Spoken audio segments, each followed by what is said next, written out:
Katonda asobola okukyusa embeera. Abadde asekererwa n'afuuka ayanirizibwa. That's God.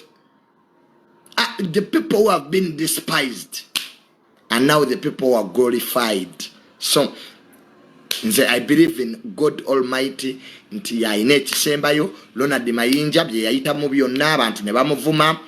Musajja tunatuuka n'okkuba ekyeyo naye alien skin n'amuzza mu game n'amukiririzaamu. So alien skin, thank you for that good heart. N'abalala mwenna abali ku concert ya Ronald Mayinja. Lero Nigeria lero bali mu kuziika.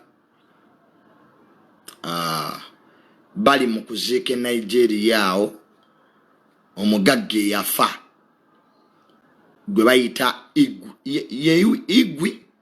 Igwi yali CEO wa Access Bank yafa ne mukyala we n'omwana bafiira mu helicopter mu America. Helicopter gye baali batambuliramu yagwa.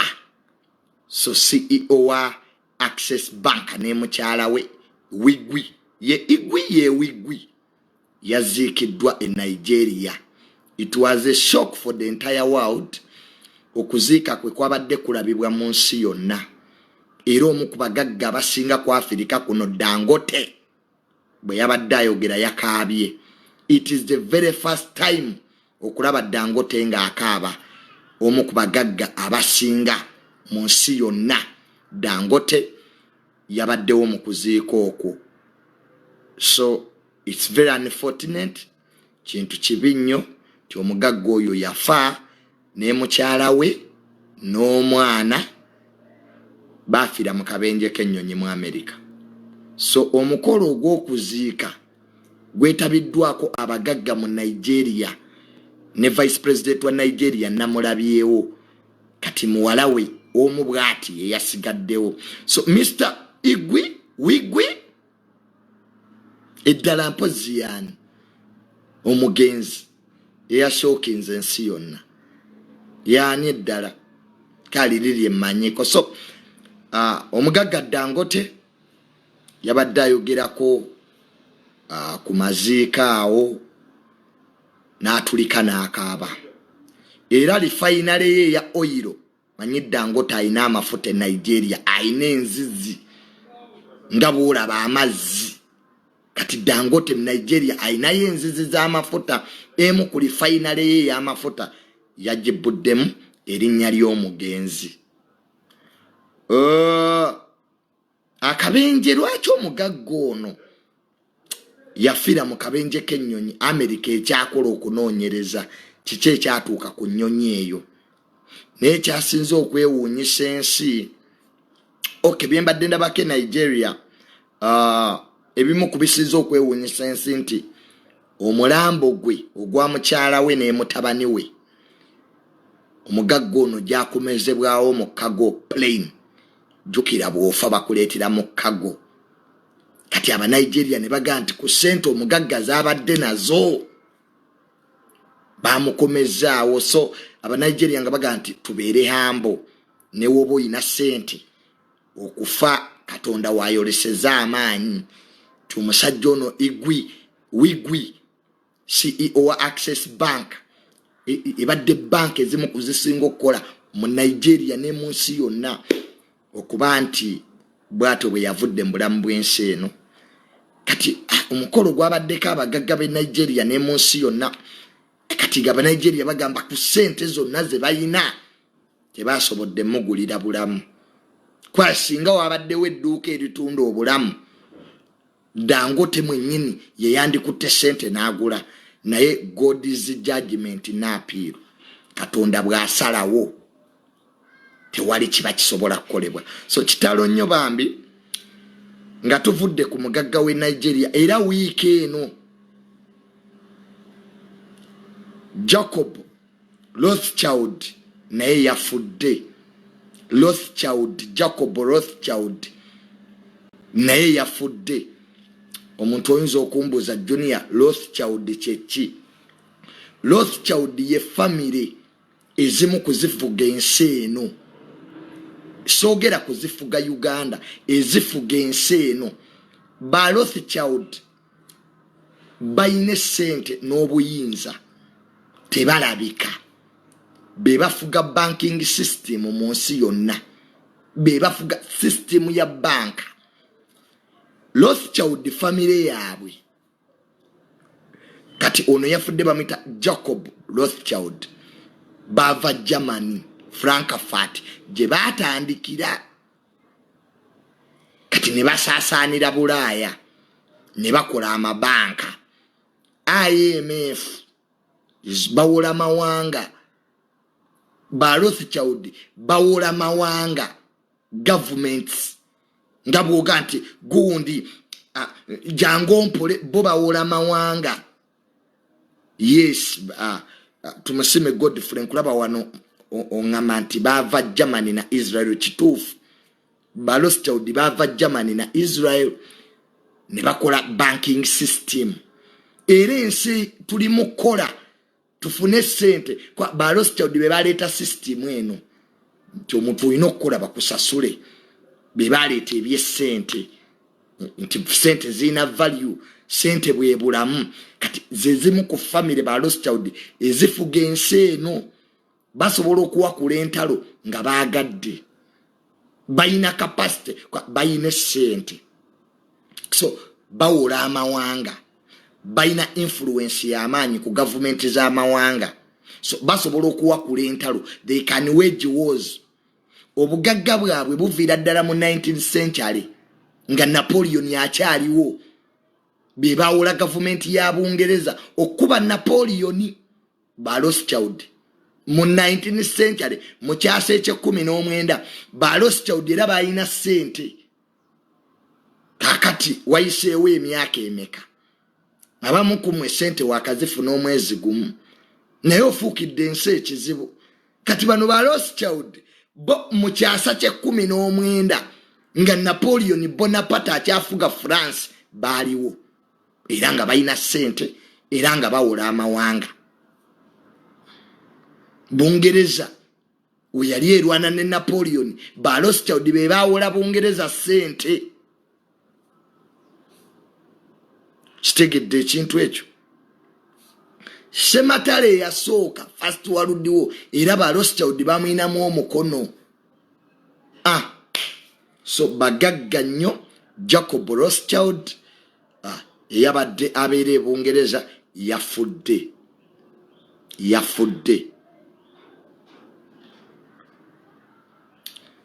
bano ba Bill Gates bani abagagga bamwe bemuwana ba Bill Gates ba Elon Musk baana ku ba Rothschild baana tetuyinza kubanga twogera kuba ku Rothschild family la Kafera family ate n'oleeta ba Bill Gates abo baana bato bali be bannyini nsi Putin yabagoba Russia Vladimir Putin afuga Russia yabagoba ba Rothschild n'abagamba ensi mwagijjawa ani yagibawa in fact bali babanja Russia sente Vladimir Putin yetasaaga yagaba yebana ba Rothschild abatufuukidde ekizibu ensi yo bagigulawa yabagoba Russia abagalayo so bebakulira banking system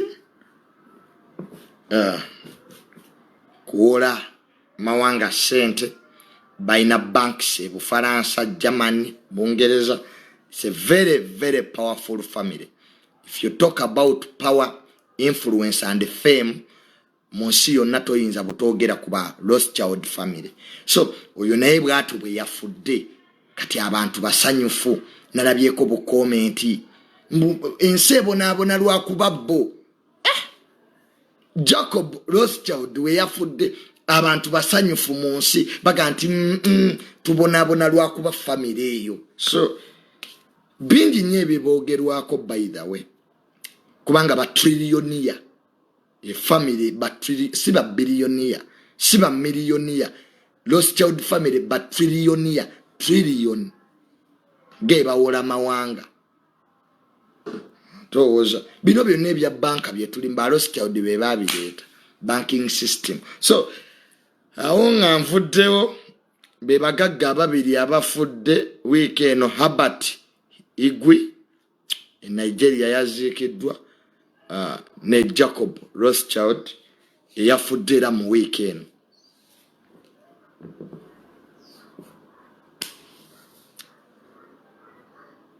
Olowooza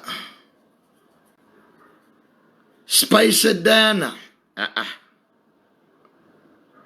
tombuuza Spice Diana. Spice Diana muyimbi wange yanyimbira ku graduation. Spice Diana y'omu ku bayimbi bensinga okwagala, ate akola ebintu ebinyumira kubanga alina foundation.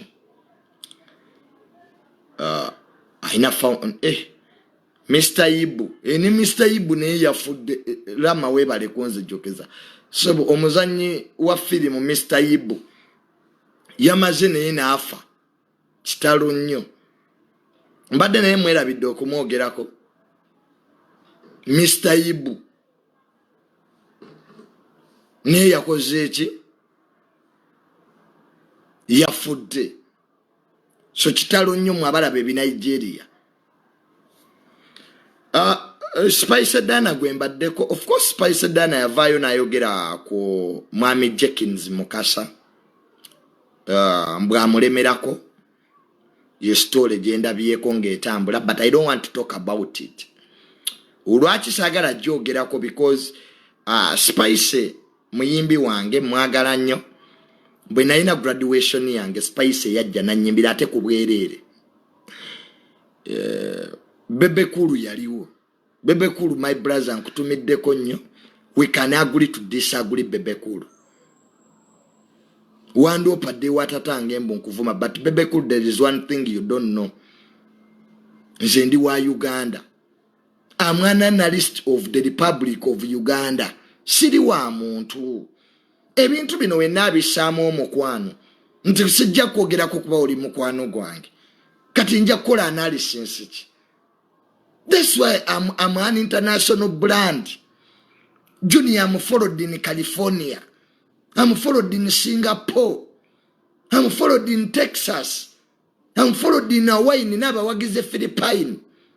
Hiranga nafuddo olwalero. My death is an international tragedy. Nekwa Lujazera bandaga. Neku BBC bandaga. Because we have built brands and names not on Ugandan standards. Nzamu no ni nemusize statukangamu. There are lawyers in America who watch me. They are senators. The problem of Ugandans, you want to put us down. People watching from Canada. They said in Yangako, Canada. Ne Montulio simanyi wefanana. I've never been to Boston. People writing here. So in the city kwa African standards. I'm an international brand. Elabwe nfa kati BBC mbika. Alujazera. Tekinokrati Junior has died. Kwa Alujazera iba breaking news. So, bwetu bibagamba. Nga mulete nugu. Okitegera, but this is the truth. Gano ge mazima. So, nze abayimbi musanze ebizibu nange because one sigulwa tewaliyo sente zigula integrity yange. Mukulu wange hamu yaŋŋamba omanyi muwerako nnyo example kwa atajja kunnyigira muganda wange. Mukulu wange hamu y'omu ku balina sente wano, si y'omu ku basinga sente. Ayina empya n'enkadde. Ekibuga kyonna Kampala toyinza kutambula street bbiri nga tulabye Hamu Towers.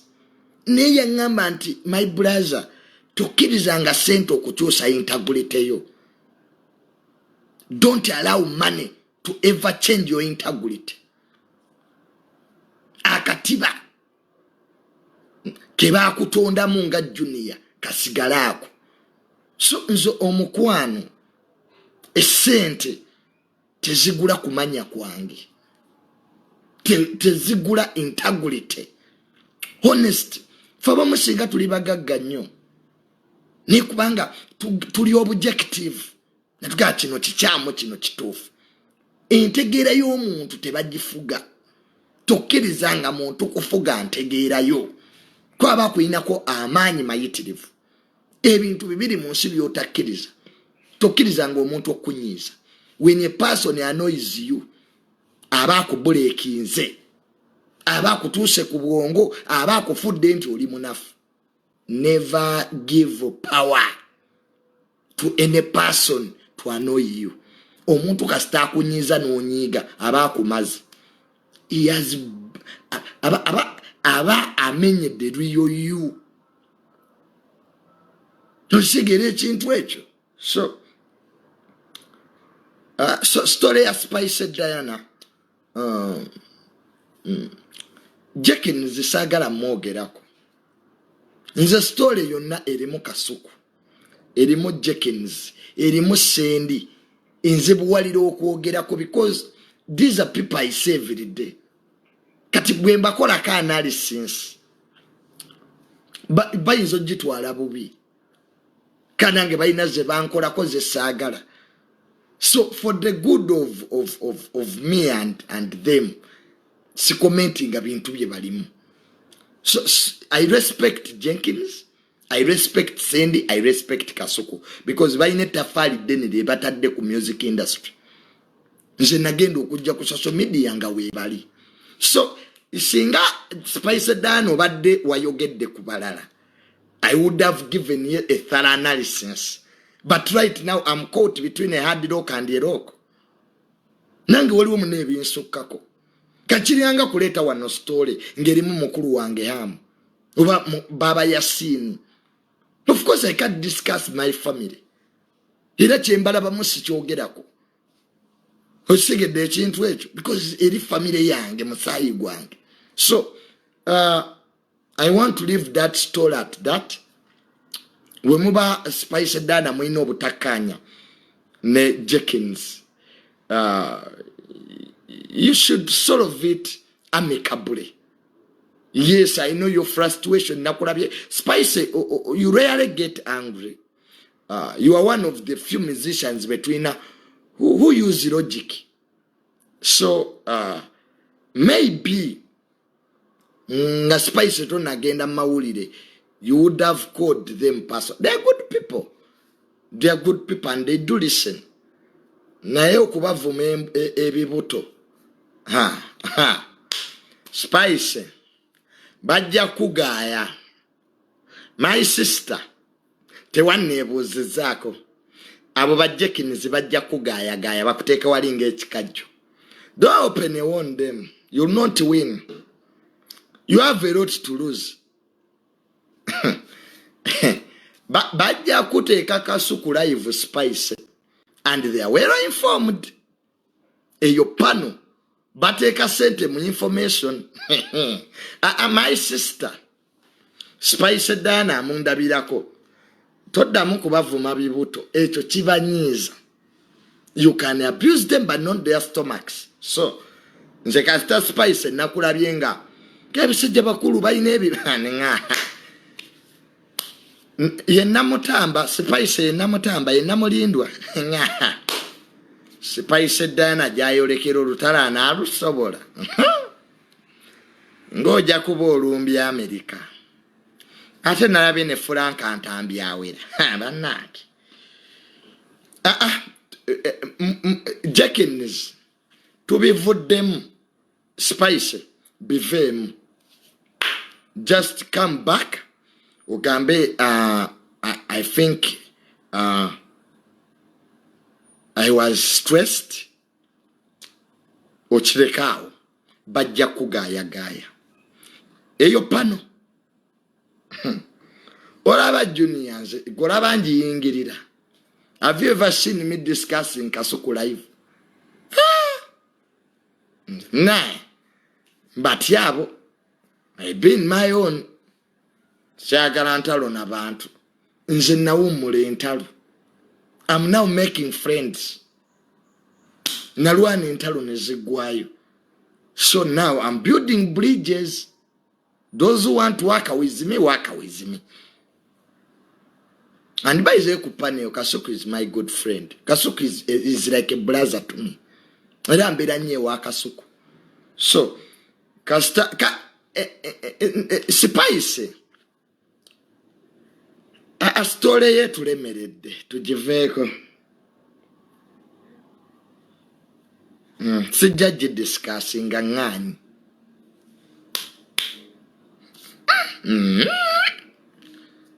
Nze okutankuula wano ebintu tubaleke balwana entalo zaabwe.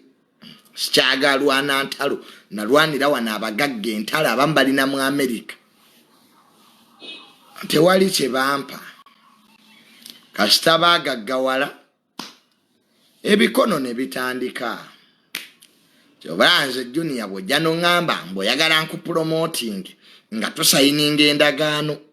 So many times tukoledde abantu wano tuwaanya abantu. Abantu bwe bafunye sente ne batwerabira. Omuntu n'akubulakalistinga n'abangako atabangako mukwano gwo. So nze I've learned from experience. Era kasita ntuga nti Junior nze njagala ompromoting ku social media nga tuwandiika agreement n'ebino ebyokkolera abantu. N'owaana omuntu nti omuntu mugagga. Wamma nga ne bank account ze tozirabangako ne gwa mukwano gwo. Abantu olufuna sente bakwata balala. Bwe baate balina sente batunoonya. Ne tubaaniriza. Bwe bafuna sente bakozesa balala. Ne tubeerawo ng'abasiru. Ebintu bino ebya social media kyembiizeemu kyekyo. Nalina emikwano awo. Naye munnange byagenda oto munene neeyogerako ku nsonga ezaali zinnuma. Omanye ba narcissist bantu babi nnyo. Narcissist tategeera nti byakola bikuluma. Ye yeetunuulira nga ye. Those are narcissists. Narcissists never in life respect people's feelings. Bw'obanenyaako, then they turn you as a victim. Those are narcissists. Bawulira bubi kasita otandika okugamba naye mbadde mu relationship eno nga sina kyenfunye. Narcissists kasita omugamba ategeera nti kati obuuse. They want to control people. They don't respect your opinions. They don't. Bo baagala ba controlling. So those are characters of narcissists. Nze naana abantu omuntu omugambako namugamba naye nze nga sifuna. Nange njagala kulya. Nange nina ebizibu. Ongambye bubi. Lwaki ongambye bwotyo? Omuntu bw'omukubira essimu ng'agamba lwaki onkubira nnyo. Bw'omuwandiikira message azibuluutiikinga. Ogenda owulira essente aziwa balala. So nze kati bwe bulamu bwe natuukamu.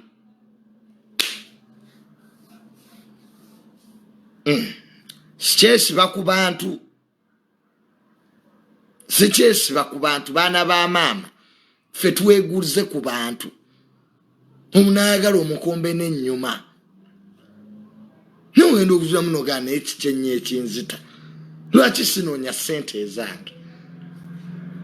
Now I'm looking for my money. Okwegula ku bantu. Omuntu agamba I will call you later. I will call you tomorrow. I will call you right back. Nange bankolingeko. I want people nange to start calling me. N'omuntu n'osoma ebizibu byo. N'obula okutukira ku ssimu. Because of what? Failure to work. Let's go and work. Bane tudde tunoonye ssente. Naawe okyakwatira abantu ensawo. Tubajja kujooga abantu bamanyira. Wano buli omu anoonyayo gw'ajooga. Buli omu anoonyayo gw'ajooga. But at the end of the day, ngenda okugamba naye enfaaki. Ndukula n'emyenge gye baggulira. Era osobola let me buy my beer. Nze sikyafa na myenge gya bbeeyi. Era MC Rich namugamba tunwe walagi waffe mirembe. wesiba ku bbereya tozisobola. Onwa mugagga agenda. Omugagga bw'agenda kabbereyo ddamu kalinda January. Sibanya December. Lwaki tonwa Uganda wala giwogo wamanyira? You can still drink your brands. Era kati twenwera ka Uganda wala gine twebaka. Obuzibu tunabusanga wani.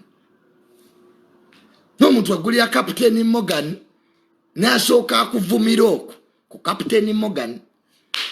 Johnson bane abawala bangi babajogedde ku Johnson. Ya mitwala 25 naye omuntu agiggulira n'asooka akusomera. Gwe nze akulabiridde. Singa oli wa ku Johnson. Kati woba wewala okwewala embeera ezo. Oyina emikono oyina amagulu. Wake up and work. Ebyokukola ebaba bibuze weekolemu omulimu. You can work in you. Nzo nina abaana mamanyi bagagga nnyo, they are the commodities ze batunda. Bwoba tulina byakutunda weetunde. Sell yourself. Kati nkugambe ki? Naye oli mukazi oli eyo olabika bubi, mweyerusiza bamumeze ebipapi mu bisambi. Ozo omusajja yambula. Noonya musajja alina sente goziina mu ngalabi ye ey'omutwe. Olina sente. Ewammwe eriyo dokita. Nga tonnaba kunoonya dokita. Ewammwe eriyo dokita. Jjajjawo yaliko looya. Start looking for abantu bemwenkanya nabo entegeera. Woba oli mukyala ng'oliyo nga naawe toyina sente, noonya ababooda. Tandikira mu abo. Mw'onajja kapita atakutwala mu babbenzi. Ne oyagala babbenzi, omanyi benzi sente zeegula gwe. But I want a rich man. Huh? You want a rich what? In your family animal gag. Before you look for rich men who resembles that man in the entire Kiran. Mugaga gono nya afanana ni mu kika kyamu. Some of you are meant to start shrines. Mwina kutandika masabo ne mutuula omwo ne muyenga eddagala. Instead of wasting men's time. Mwina kusogola byogo. Nga oliwo kwambulula. Nga omulimu gwo kwambulula. But you want a man. Nze junior njagala omukazi atalina sente. The worst prison in this world. Marry a poor woman. Woba oyagala ekkomera erisinga mu nsi eno. Siri yeruzira. Wasa omukazi omwavu. Ojja kumbuulira. Musajja munnange ojja kumbuulira. Omukazi omwavu kkomera lya ku nsi. Ate linyiga. Because it's endless. Eruzira weebakayo emyaka gyo ne giggwako. Omukazi omwavu you will suffer endlessly. Bamanyira. Bajooga. Tebaagala kukola. Famire zaabwe tezirina mpisa. They see you as a bank. Abaya akamala okukubira essimu mukyalawo. Nazaalawo n'akuba. Nazaalawo abaya akamala kojja wa mukazi wo n'akuba. Kojja wa mukazi wo abaya akamala ba obibe ne bakuba. You end up, you know, omanye enkwa nga zikusaakinga. That's how you will become. Nze omukazi omwavu, don't even bother calling me. Gwe mwana kwegala kunkola ki? Nze mbeera mu bwavu nze. Poverty. Nze saagala bwavu n'okubuwunyirizaako abuleeta. Omanyi waliwo abantu nga baavu nga n'obwavu bubawunyako. Nga newe kuba perfume you still smell poverty. Don't come near me. Nebyo mbujjo ni nina amazzi. Okola mulenzo oli. Okola ministry ya water. Mbo omwalo omusanga nomboza, what do you bring on the table? Kiki ky'oleeta ku mmeeza? Mbu nina amazzi. Mbu simanya nkaaba bulungi mu buliri. Mbu nasika. You know, poor women have stupid, idiotic references. Where Gabriel Musajja no nyamazi. Who has told you that? Who has told you that all men are interested into sex, circumference? Kazi Junior chaza sex for fun. I have things to do. And I can't stay in bed for an hour. I have to be in the office. I have to sign people's land titles. I have things I'm doing. Nino balancing amaduka gange. Mukuru wange amuge yampa. So that's for poor people. Musuma Junior toina manyi ga kisajja. You see, poor women. Bayinza no kumakinga to run from Kampala to Masaka in this guise of looking for amanyi ga kisajja. I don't know anyaga pima. Anya pima amanyi ga kisajja. Wawe gatandikira newe gakoma. I don't know. Is there a machine in this country? Epima amanyi ga kisajja. Gage chikazi gogaliwa. Because I keep on hearing toina manyi ga kisajja, toina manyi ga manyi ga chikazi galiwa. Where is women power? Kwa mustaire ezimu ezawuliri. Wetagisa wa manyi ga chikazi gogalina. Nzi ono nino mwala gwe nali naye. Nemuga kati nange kandabe ku manyi ga chikazi. Nemuga adda waggulu. Yamala yedda chikezo na agwa wali. I told her, step on top. Ndabe amanyi ga chikazi. The woman could not spend 3 minutes. So before you blame men that they don't have manpower, namu abakazi mufune women power. Ate mufune ne machine ezibi measuringa. I keep getting messages from women. Umanya abakazi abatalina sente muyino obudde. You mpandikira message kumacha nonziramu ku 7 nonziramu ku 11. Where do you get that time from? Like you can write one message and wait for reply. Omuwala omwavu takulinda nakudda mu message. Aba wandisenga nya. Hi Junior, are you fine? Where are you? I'm in Nakanwaji. I'm in Saudi Arabia. My mother really mad. Yeah, today I set money to Chirudu. They tell you problems in their family. Ngatobi basabi. Kamba, please stop it. I always tell them, can you please stop it? I'm not interested. Nayo mukaza innocent awandika statement ejo. Hi Mr. Mirundi. Nako mawo. Mutuleke batuliye. Kati nga mutukuko mubereyo mubima amatendo ne mukola bi WhatsApp group omwana bamulya Junior bamulidde abakazi babakulu bamulidde ndeka bandi. When you get money you will also eat me.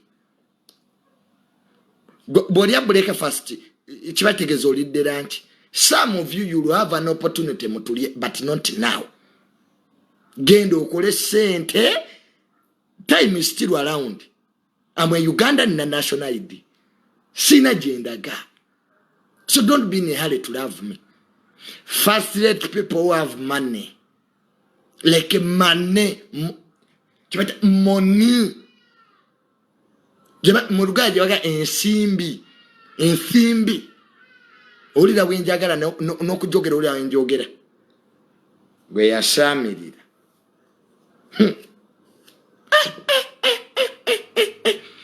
Abakazi abavu mugayanye ebinyebwa mu motoka. Obo omuvuga Junior parking awo njagala ntungo. Like what? Kamba buzeeko. Like lwaki mugaye ebinyebwa? Nebuno bu hard nuts. Nasoka kotyonkoka mu motoka. Like it's irritating. Nze no mwala gwe nayagala awo yali asula kawempe. Nali manyo mwala agenda kunsaba cafe Javas. Nali manya agenda ku abantu ala KFC oba mutwale wano kwa Arena Mall omwana yangamba. Mbu tugende wali kawempe tuwute ebigere. Like a Moroccan. Abavu n'ebigere.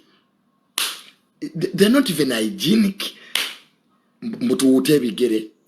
Mbu yayina senga we yali abifumba. Tuba tugenda. Omwana nangamba mpakinga side. Tewali una parking kaleri wenga wojimanyi agenze gula binyebwa. bwe yagula ebinyebwa n'agulirako n'essimu entungo. I remember n'agulirako ne kaliyamu ne buno buhaddi nuts obwo bwe balyanga bukontoka. Omwana yakotyonkokera mu motoka yange. Bwabuluma bwe bwatukira eno, bwabuluma mbuulira mu kutu. Nenga leero ono gwe naguddeko. Nga talina class at all. She didn't have any decency, any class. Oba mukyalo yaviirayo ku biroole bannange girls. Ata women. Era abadde mukuza women nzidde. Bannange. You really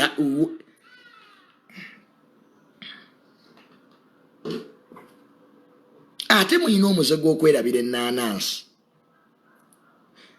Mwabawala batalina ssente. Oguze watermelon kibajjo kimu ennaanansi. Bakudulopinze. Otuusa okubidde omuvubuka Junior. Ennaanansi zange ne watermelon nzeerabiddemu.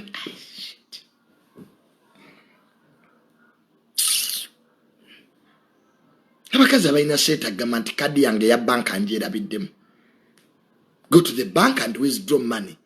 You bring it tomorrow. Bano berabiramu nanasi na watermelon. And you want me to give you platform. Malirize ne story ya mpuuga. Ezo hadikoni zezo. Bannange okuzibwa atukira mu motoka yange. Like if motoka zetuvuga za bei. They are sound sensitive. They are sound proof. Kati oliremu ebinyebwa obinyebwa webibaluka wali emotoka bwendaga low pressure low tire pressure kumbe gwa baluliramu ebinyebwa nzaba wala bebbeyi bendabye like omuwala akuyita nagamba Junior, I want us to go to a date. Ennaku zino balina akafeeyo gye batutwala bajita batya what is the state iba yitayo batya namwe waliye bale yo mwe state. Is it quality? Oba bajita quality accurate batutwala mu accurate ennaku zino abaana batutwala mu accurate accurate waliye bale yo monda omwana nakutwala mu accurate toyina kyosasula. Abana babagagga they have this demeanor in them. Baleeta ebintu ne babijjuza table ne mulya ne munwa mutima gongo gabano banyenda kusasuza ki omwana ajjayo kadi.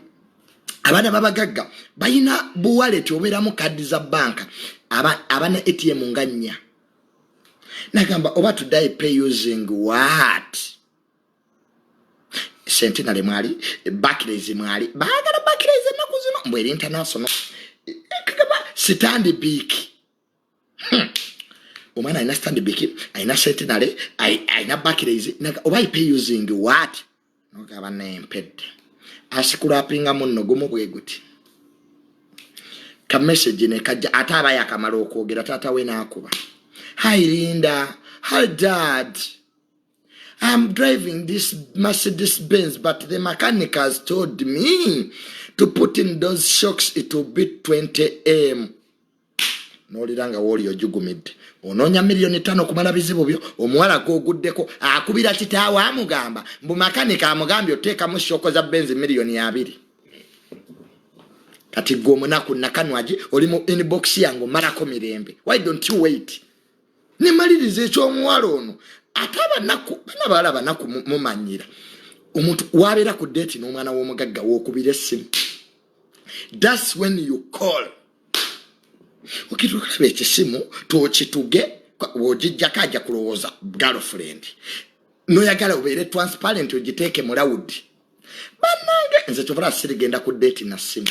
I will never go to any date again with the phone.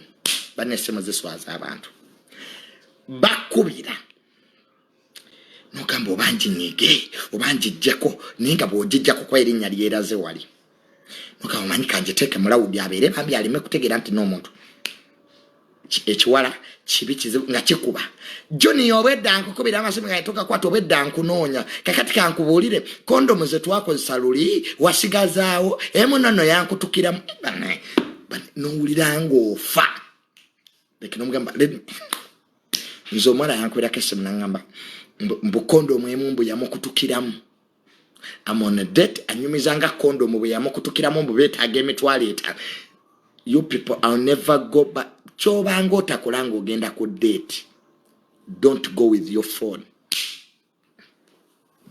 artist jijeko you'll be embarrassed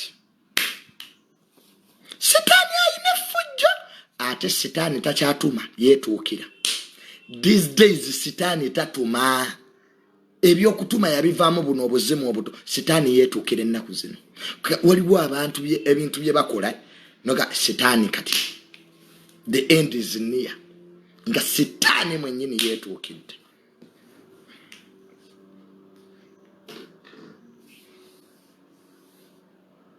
ekitegere ekintu ekyo so I can't marry a poor woman with all theories zemubayinako.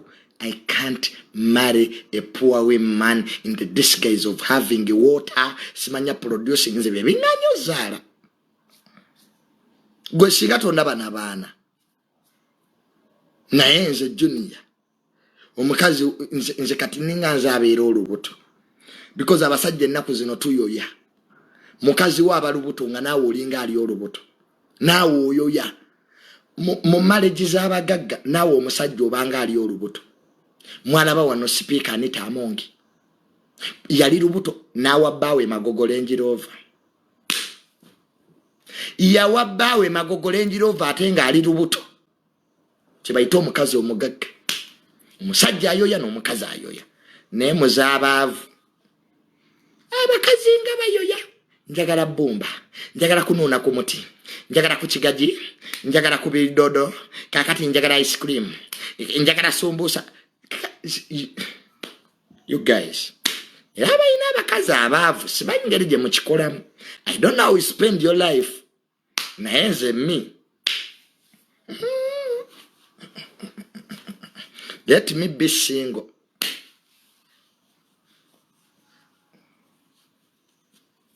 Kangira mbeera single naye ebyo ebyokubeera mu marriage nga tetulina kye tulya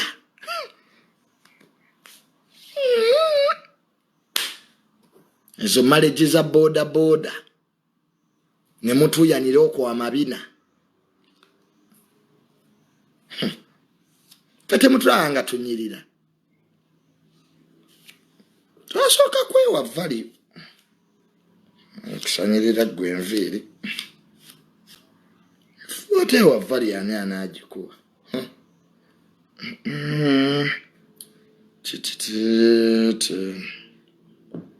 yeah Uganda awe yatuuse kamalirize ne story ya Mpuuga. Of course Bobi Wine ne Honorable Mpuuga bakyalwanagana mbona omukazi Dogozi Lwiga remember Bobi Wine yagenda ebweru n'alekawo omumyuka we jukira Bobi Wine alina abamyuka babiri Dogozi Lwiga ne Honorable Mpuuga. Kati Bobi Wine bwe yali agenda mbu n'awandiika ebbaluwa mbu by article given to me nga omanye ebyekisiru by'NUP n'abikootinga that idiot because akopa bya President Museveni nakaba by article given to me ndesewo Dogozi Lwiga. Omukazi oyo Dogozi Lwiga gwe balekawo awulirize ensonga za Honorable Mpuuga ye Bobi Wine n'agenda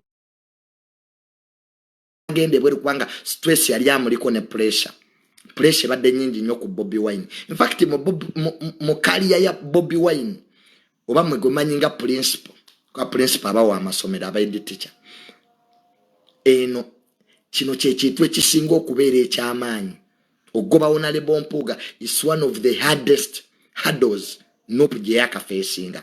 Lwaki eri hard? Most of the MPs abali mu National Unity Platform tebakkiriziganya na kya Bobi Wine kye yakola. Honorable Segona, and they sit at the top management of NUP.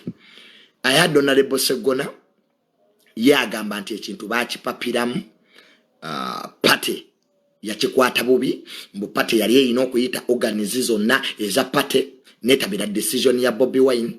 Honorable Mpuga yatuuka n'ogamba nti principal alekerawo okwogera yogere nnyo kwawa ayogera bo baba tebasobola kwogera so indirectly Honorable Mpuga Honorable Segono lwamubuuza ku bbaluwa ekibiina gye kyawandiika yagamba mbu yetakkiriza nti ekibiina kye kyagiwandiika kwa yalabe bbaluwa yali yakisiru n'agamba nti ekibiina kirina abantu abategeera abatasobola yakosa kigambo ki kuwunga.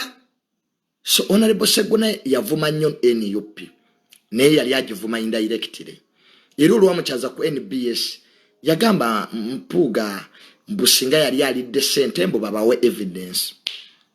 Honorable Muwanga Kivumbi ye yasirise. And you know what, when a person is silent ku issue eri important mumanya bumanya jagwa. Honorable Namboza asamba nnyoto tawolereze NUP ateta kuba Honorable Mpuga ye tumumanyi bwalabanga ekintu akirimu asirika namulaba ku NBS barometer nga balo omushana ono kabanda ntiazo bakuba ekibiina nga wali asirise namala nanenya abalabi nedda programu eno omulabi tagifunyemo mutuwadde obudde butono Honorable Namboze bwali budde butono wanongo oyogera singa teyali Honorable Mpuga singa omanyi Honorable Namboze videos yakakola data yakubuze ku live yo nga wayogera ku bujingo Honorable Namboze nga wayogera ku bujingo nofuna n'obudde obugenda ku page yo ku kyampuga data yakubuze. So ababaka bangi mu NUP Ayisizaamu olugayo principle because Bobi Wine ye executive officer owa party yabwe bwayogera buli mubaka alina okustandinga mabega ga kiga principle naye ku luno byakyuseemu ababaka sibasanyufu kati ye Honorable Ssemujju ate yakamalamu because the people I respect in this country ba MP Ssemujju yabagambye mwe ba photo soldier abavuma abakulembeze woba olowooza nti Bobi Wine bwakwata obuyinza ojja kuba minister w'erimbi. Honorable Ssemujju yabagambye mwe ba Bobi Yanga mwe ba photo soldier abamanyira ba MP mumbona ye y'omutwe woba olowooza ti Bobi Wine wakwata obuyinza bajja kuyita bakuwa obwa minister w'erimbi. Era Honorable Ssemujju n'agamba nti nze Bobi Wine yamulonda kwa mu opposition. Honorable Ssemujju ye minister wa finance. Lwaki teyalonda Kayemba? Lwaki teyalonda Bobi Yanga? Teekamu obwongo. So your message yabadde egenda mu bafuutu soja. Era Honorable Ssemujju n'agamba nti ye musanyufu bavume Honorable Mpuga. N'agamba nti bajja kumala kuvuma Bobi Wine basoke bategere nti okuvuma si kirungi kwanga NUP ye yazimba okuvuma oyo politics wa blackmail intrigue owabalumbuye kati ko sawa y'olwalero n'abakulembeze be NUP bategedde ku blackmail kyakola. So I believe NUP eri mu kiseera kizibu era kino kyawaliriza principal Bobi Wine okufuluma ku ggwanga n'alekawo omuyambi we Dolozi Lwiga n'asooka awandiika ekiwandiiko mbu bawadde Honorable Mpuga ennaku 7 mbu waba teyennyonnyoddeeko. Jjukira NUP yayita meeting recently Honorable Mpuga teyagenda because omuntu mwamukolako that decision ne mugenda ne mumulangira mu bantu nti mubbi ate mumuyitira ki. So Mpuga obutagenda ali mutuufu. Bobi Wine already took a decision eyokumuvuma even before involving other party members because ensonga Honorable Mpuga ntono nnyo yali teyeetaagisa genda ku social media kuleekaana mwandibadde mubimalira mu party yammwe hiyo nsonga ntono. Ne Bobi Wine nga bw'atalina bukulembeze because is mature in politics adduse emisinde nkuta omubbi oyo mubbi principle nsi yonna yakirabye nti Mpuga owala na muwalani. Mpuga si ye yazeewa ssente kakiiko ke kaazimuwa ate bonna bakamishona baafuna ne ssente zennyini ze mumulangira musajja tannazifuna kale ate ebbaluwa egamba mbuzaayo ssente azizzeeyowa ate zaatannafuna. Gwa kenyine principle no wagenda n'otugamba mbu wabirabira ku social media. Gwe ensonga zo za kabalaza. Bw'ofuna ebizibu ne mukazi wo Babi ojja ku social media n'obitugamba. Nga bw'okwata ensonga zo Bobi Wine ne Babi mukyala wo era bw'okwata ensonga z'ababaka. Bana ababaka bazimbye amannya gaabwe. They have been here in politics, they are respected. Mpuuga is highly respected. Mu Buganda, mu Catholic Church, tosobola kuveeri without even a proof and evidence. Lugamba ono mubbi. A principle. Museveni bwe yali akusonyiwa ssente ku mmotoka yo Amadi. Weewandiikako ebbaluwa. Because the fact is, President Museveni yakusonyiwa omusolo. N'awandiikira UR ebbaluwa. Obukadde 237. Lwaki emmotoka tewagizaayo n'ogizira?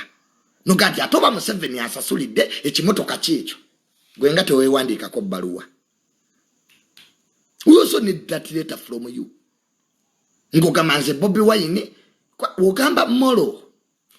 Nakulaba principle mu kibaluwa kyekyo eky'obugwagwa ky'owandika.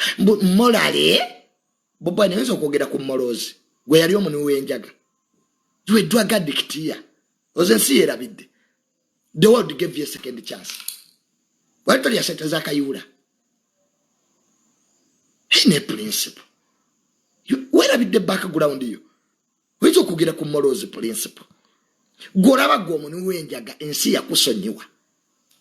Gwokuba nakayimba mbugali masada. Banange njaga njinwedde nenjimatira nesiina kirungi kyendabye mu kigambo masada kati weerabidde principle oyinza okwogera ku morals. Setu zijja mu basiyazi. Ate principle sirika. Principle totumalaako mirembe. You get money mu basiyazi. Era Bobi Wine tosobola kuyimirira n'okwata muzindalo n'ovumirira abasiyazi. You can't. You are part of them. Era butambule bwere mukyala we Nubiyaniri. Gulaga ye fasted. Kakati oyogere ku morals. Let us be logical. Wana ababaka bali 1 million ana. Omubake yazizaayo on record ye Kabugo. Sibanya Kabugo. Ye yafuna confidence. Nayimirira mu kamera nagaba nanga ababaka batwadde 1 million ana zange nzizizaayo. Bobi Wine, we need a letter. Ngapo wawandise ya onale bompuga. Bulinge letter. Ngutubulira ababaka bali mwene yupi. Abaga nokuza 1 million ana. Tutegere nti oyina morals. Totusiri walirako naawe. Gwe buli omu agenda omwonoona. Gwe buli omu mu Uganda agala gisigala mbomu. Bobi Wine, don't play psychology on two people. You can't make everybody bad. That's why the aim of people nakuluno baagani. Because it's a trend. Gugendo yono nabantu. Gwe Bobi Wine olinge yajja mu politics. Kono na buli omu. Mengombi, Catholic Church mbi, abakatoliki babiri, abasiramu babiri, gwane mukwano go principle. Who is your friend? Kati empoga mubi. Mubaluwa yemu. Nandibadde nkusuubira. You would have Bobi Wine singo baddemu amagezi. Gendo oza anti oyina. Wandisose ne webaza mpuuga byakoze. Ne bibate biriyo wandi bimuwadde. When we are blaming people in psychology, you start by appreciating what they have done. Aunozanya blame card. But you didn't mention anything. Irange nugu ekuluma, ulide nugu, ulide ofa, ulide tichikumalide. Really? Principle. Gwe walonda mpuga, sifa abamukulondera. You are the one who sat in that meeting, noga mpuga ye leader of opposition. Watu yitako? Did you call us? Lwaki mukumugoba, oliko social media, you are like, olinga njochi. Olinga senene yako musana. We wali omulonda watugamba. Kati mukumugoba. You want to show that you are Jesus who has come to reform men. Bobi Wine, there is no man you are going to reform. You are not Jesus. Bingi nye biri mu kibiina kyammwe. Ffe bye tusirikidde. Kye kibiina kikyo. Ky'omugobamu. ekibiina kya Kibalama ekibiina ky'NRM Kibalama yakijjawa. Is that your party, Bobi Wine? Mpuga mugobye mu kibiina eno gita family ya Sentamu muhimya n'ogoba omukulu w'ekika. A political party is for the country. Ngomugoba mungani. Omanye Bobi Wine ekikuleetedde obuzibu. You want to be a demigod. Weefudde omutembuzi. Wepibi twasoma mu SST. De batembuzi we ya demigods nga babula. Ente yaabwe ebihogo. Bwe yabula mbona Bobi Wine, you will not be a demigod here. Ibi byabasiru bano bega bu principal tasobya. Principal tagambwa ko who are you? Go on. Bakutonda mu bomba ki. Niba tatonda mu balala. Gwaso se mu Uganda. Osingo ito joko. Osinga Bazili Yokero. Osinga Maria Mungu. Obosinga Amin. Uganda, we have seen men. Nebuli omwai nensigo bbiri. Everybody has 2 testicles. Tewali waina satu. So before you tell us mbutosobya togambwa ko sibanya principal takola asobi. Mbona oli muna byabufuzi. You want power of where? Akati olaba President Museveni afuge insist nya is East Africa tumugamba ko wano gwe principal gwe yakasara ko wane bifiri nga tulaba. Manyira nawe. Bobi Wine, stop playing immature, stupid, idiotic politics. Dayo tulene Mpuga. Mpuga is your friend. Mpuga takuvuma nko wadde ekigambo. Newe yali ku CBS, he was very respectful. Era yasigala kuyita president we. I think this was a simple issue. Wandi badde otula naye babiri mweka. And we solve this. Nemutamboze ekibiina. Lero ine ekibiina kiri divided. Even your MPs cannot defend you. And you think it's funny. Gwana bakimanyi olya. Wanulaki wajja omusango mu kooti. Mbo musango ngo tutemu kooti y'abantu etuulawa. Omulamuzi w'ekkooti y'abantu yani. Nga tozangayo omulala. If kooti y'abantu y'amaanyi, why don't you bring another case mu kooti y'abantu? Who is the judge of kooti wabo? Gwe Bobi Wine tutumanyira. Tubuluzu otegeera nyabo balubongo yabakulimba. They are very young in politics. Yagatuzanya reverse psychology gwe. Ezo sente za Mpuga tewazimanyako. Sente zatandika mu 222. Bobi Wine knew about the money. Just what you say choose because bulijjo noonya akasonga. Omanyi waliwo omuntu nga ayagala olutalo nenga bulijjo is looking for a reason. Bobi Wine, you were just looking for a reason to start a war. That's it. Musajja omuwalana. The fact is Mpuga otya Mpuga. You fear him. One is respected in Uganda. 2, Mpuga is respected in the Catholic Church. And these are centers of power. Iruchimani, you know that when you get a centers of power, Vambana abalekana. Uganda ine mpaji kwe tudde. Ine mpaji ze tuita centers of power. Izigabo buyinza. Akaluko kate kamalawan. Chovula banga jajja w'Obuyisiraamu gwensinga okuwekitibwa omulangira Nakibinge asobola okugoba mu kalulu. Na ku lw'obulungi bw'Obusiraamu va mu kalulu. Yagoba mwani. There is a guy nali namuwagira nali nkyali mu Nope. Omulangira Nakibinge gwe yagamba jajja Obusiraamu ave mu kalulu. Yennyini wa Kisasi College. Latifa Sebagala. Latifa something. Yani oyo guy gwe bagamba nava mu kalulu nga akaaba kwa Lord Mayor. Nendo musanga ne mubuzo wange honorable lwaki ovudde mu kalulu nti ebyavudde ekibuli bakama bange ekibuli bangambye nkaveemu. That's how people are respectful to these institutions. Gozo zirange zitalina maanyi but they have a say.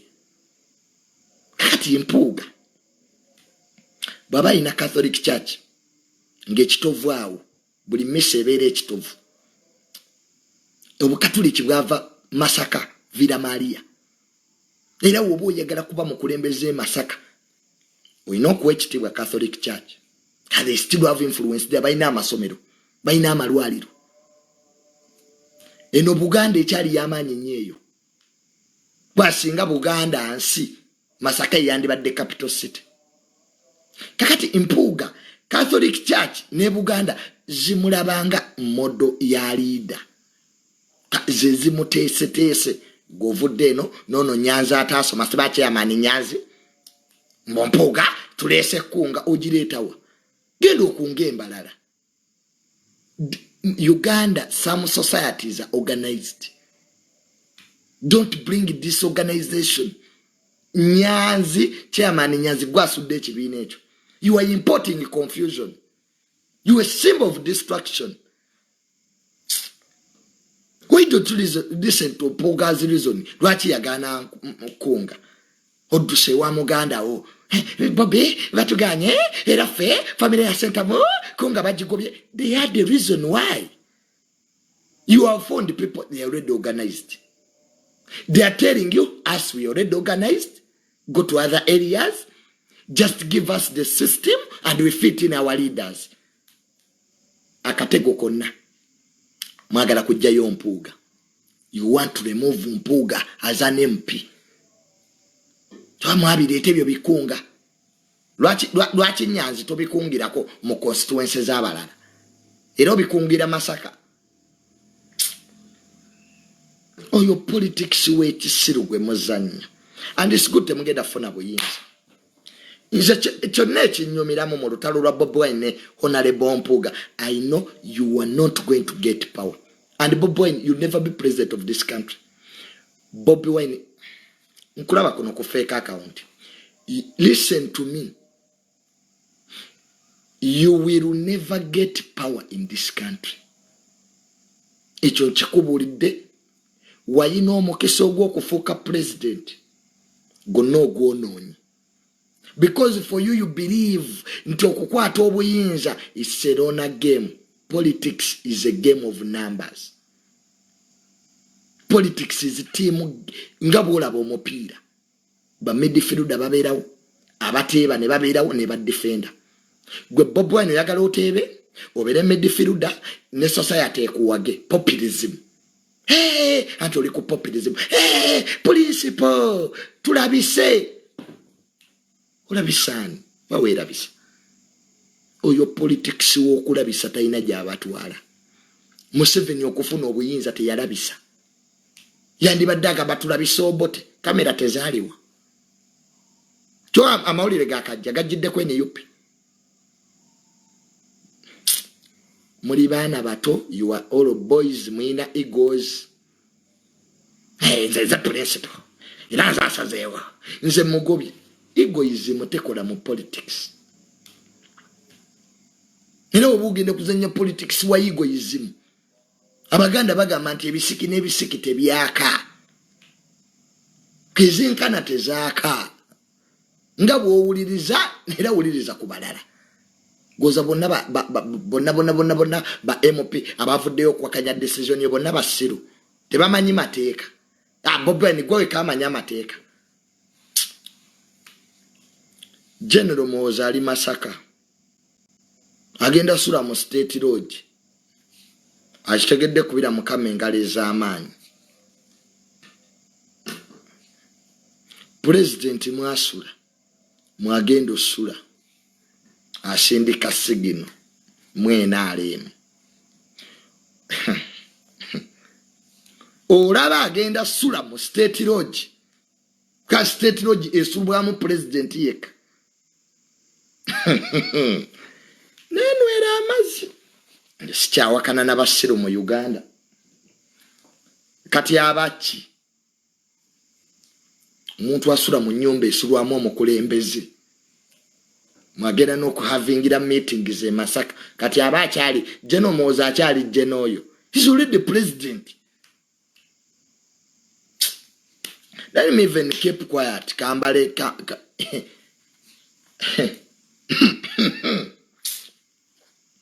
Asindika sigino mwena alemu.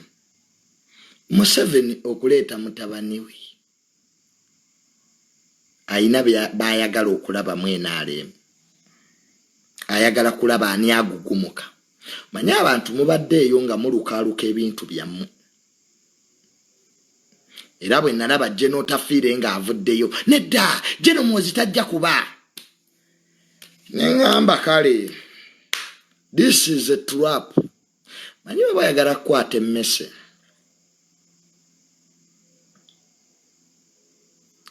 kwata akamaso kateekeko ebyennyanja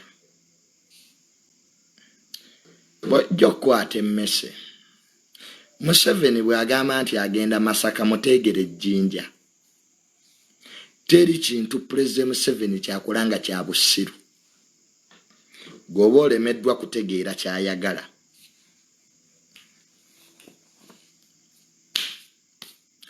olaba Jeno Muhoozi waliwo bangi bali mu gavumenti kibaluma oyinza okusanga katego nga mmwe be baagala okulaba omanyi empologoma lion bw'eba etambula ku ttale obwana bwayo bwe bukulembera yeevaako mabega buli woolaba akaana k'empologoma ku ttale edduka empologoma eba kumpi kali goyinza okusanga akaana k'empologoma naye akaana kano maama waakaaliwa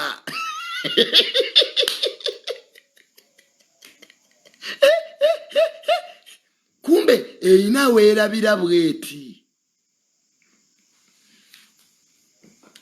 you fake General Muhoozi asobola okukola byakola nga taata we tayagadde nasekere ffe twalya mitwe gyangege ebintu ebimu tubirengerera wala ne tugamba there is something here. You fake General Muhoozi ayinza otambula eggwanga lino nga mobilizing when his father has not allowed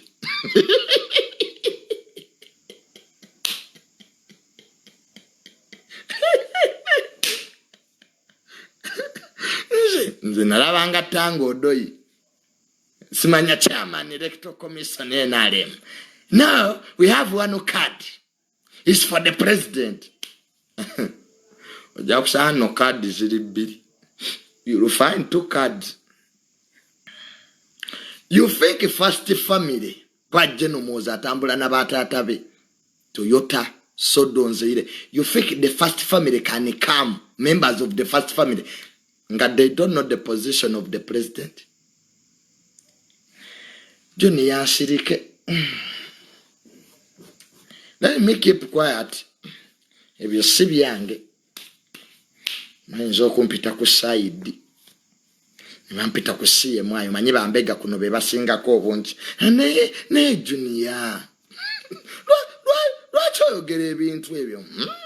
Mbekomezaawo. It's not the right time to discuss them. Time is coming. Ekiseera kijja. Wilson Churchill, Prime Minister wa Bungereza, yafuna intelligence report nga bamugamba nti Lufafa ge yali Air Force y'amagye ga German Hitler gye yakozesanga. Hitler ejje lya German erya mu bbanga balitanga Lufafa. Ati Wilson Churchill, Prime Minister wa Bungereza, ne bamuwa intelligence report nti German Hitler yali agenda kulumba Bungereza ng'ayita mu bbanga. Aba historian gye tuyita the Battle of Britain. Churchill we bamuwa amawulire yasiriikirira. Kawalake ne kajja ne kamugamba, Churchill kamugamba taata laba amataala ga London nga eyaka ekiro. Churchill yagamba Kawalake, enkya nno tojja galabanga gaaka. Churchill aba ali mu ddinisa, Kawalake ne kajja ne kamuga, taata ekibuga London nga kinyirira nga kyaka. Laba amataala. Churchill yakaga, tomorrow you will not be able to see those lights. Aga amataala gonda genkya tojja galaba. Akawala bambi tekakitegeera. era Abajamani bwe bakola ennumba zaabwe bakuba ekibuga London. Nvaiti Musematalo owokubiri n'olubiri lwa Queen lwakubwa. Old Trafford ekisayi kya Manu kyakubwa.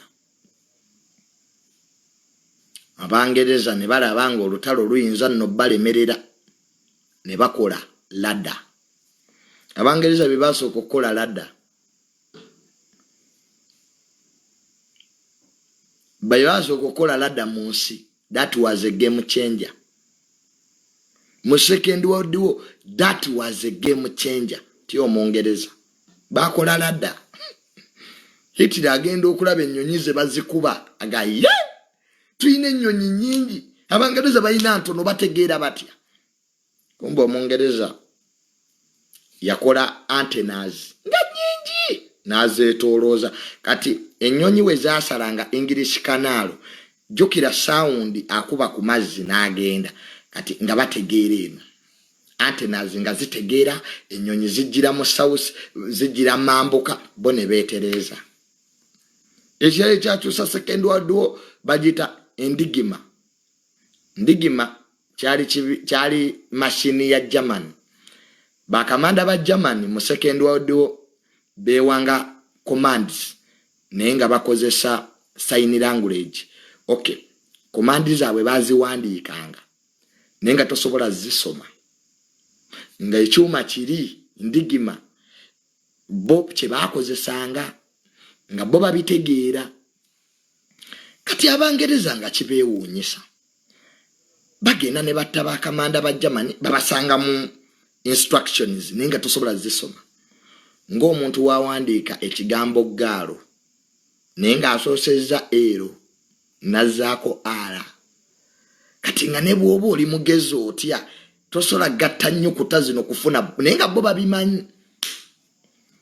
Abangereza ne bagaatu kitu kino tugenda kikolera ki okumanya bakamanda ba German bye instructions babawa. Akasajja akangereza kaatuula ne kakola ekyuma ne kakola ndigima endala. Britain was able to interpret German military instructions. Baba German bali bakyalooza nti Abangereza tebabimanyi, kumbe bali nabo bakole ekyabalema okuba endigima ya Navy ey'Abagermani gye baasigaza. Kwa bayina bibiri ekiweereza ku Navy nga si kyekiweereza mugana amagye g'oku ttaka. So Britain Abangereza bagezi nnyo. They are very, very, very intelligent people. Ebyo byakyusa Second World War. Mpozi ne bana America okubiyingiramu nga Japan emaze obbakuba. That's what really those were the few innovations in the Second World War. So kyembadde ngezaako okugamba kye kinti nupu we mukoma okulowooza gavumenti eno weetandikira. Bye tulimu leero mu 2024 abasajja babirowoozaako dda. Goloza sente zitabudde NUP. Ani yali whistleblower? Kwa Bobi Wine agamba nti yasooka okumanya ku nguzi ya Honorable Mpuuga ku Twitter. Ani eyajja ebyama mu Parliament n'abiteeka ku Twitter?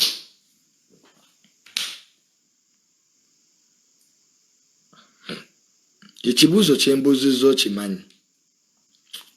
Manyi zino programu zange si z'abasiru, z'abalowooza. Okay.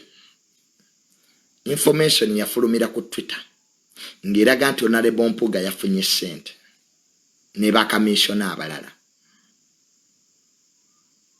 Ng'eraga ne Speaker ne Tamale. Ani yabiteeka ku Twitter? Ye yabitweka ku Twitter yabijjawa. Bw'olitegeera the whistleblower yali ani eyakwata ebyama bya Parliament nga bituufu n'abissa ku Twitter ensi yonna weebirabira, ye ekigendererwa kye kyali ki? Omanye ni yupi mwizo okwesanga mu lutalo luteeketeeke. Nga naalutese temumumanyi. Mwenna muli ku sente, Honorable Mpuga yafuna sente. Honorable Mpuga, but who made the country to know that actually kwafe twaite tubimanyi? Bobi Wine amala kubyogerako. Bobi Wine tumubuuza wabimanyi otya ku Twitter? Siba parliamentary expo okulabisa obuli bw'enguzi obuli mu parliament. Buli wosanga document ya government ku social media ngeri authentic nga ntuufu, think twice. Oyinza okuba oli muzannyo omunene. Maitu yantwana entalo ze tutamanyi waje zivudde. Lero tuyinza okuba nga Spice Dana ne Jekeni zibateesezza. Nze nina wano entalo ze mbaddemu. What is that?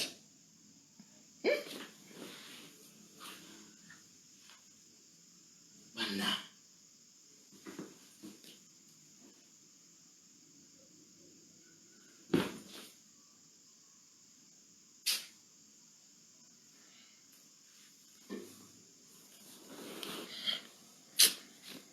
Bino ebintu bibika. Simaba bita binnamunyenye. Ate bibeera bibika bafu. Sabaagala kunzita.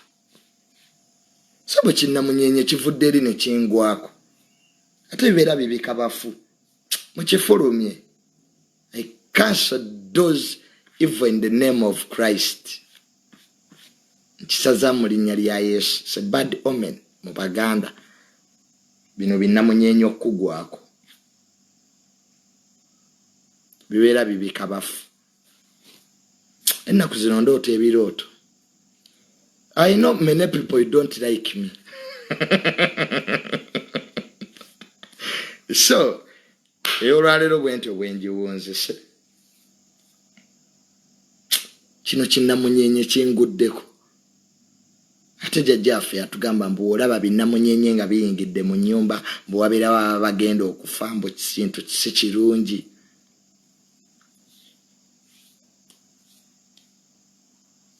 But I believe in Jesus.